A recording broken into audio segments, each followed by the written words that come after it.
Pinimula ng Police Regional Office 5 sa pamumuno ni Police Brigadier General Nestor C. Babagay Jr., katuwang ang National Police Commission o NAPOLCOM sa ilalim ni Director Manuel L. Puntanal ang pagdiriwang ng 31st National Crime Prevention Week nitong Setyembre 1 taong kasalukuyan.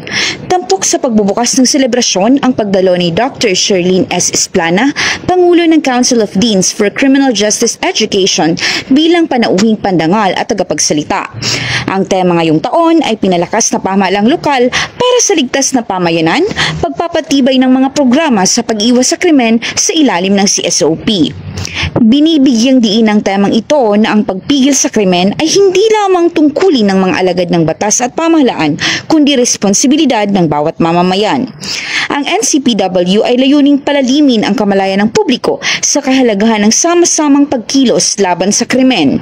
Sa pamamagitan ng mga seminar, forum at dialogo sa komunidad, hinihikayat ang pakikiisa ng bawat sektor upang makabuo ng ligtas, matatag at maayos na pamayanan. Ang lingguhang selebrasyon na tatagal hanggang ika-7 ng Setyembre alinsunod sa Presidential Proclamation No. 461 ay nagtatampok ng mga aktibidad na nagpapalakas sa papel ng lokal na pamahalaan at mamamayan sa pagpapanatili ng kaayusan. Sa kanyang mensahe, binigyang diin ni Police Brigadier General Babagay Jr. ang kahalagahan ng community and service-oriented policing bilang pundasyon ng operasyon ng Pro-5. Ang CSOP ay nakatuon sa pagtutulungan, pakikipag-ugnayan at pagkakaisa ng mga lokal na opisyal, kapulisan at mamamayan. Hindi lamang kami tagapagpatupad ng batas, kami rin ay katuwang sa pagbibigay ng serbisyo kasama ang lokal na pamahalaan para sa kapakanan ng bawat Bicolano, ani ni Police Brigadier General Babagay.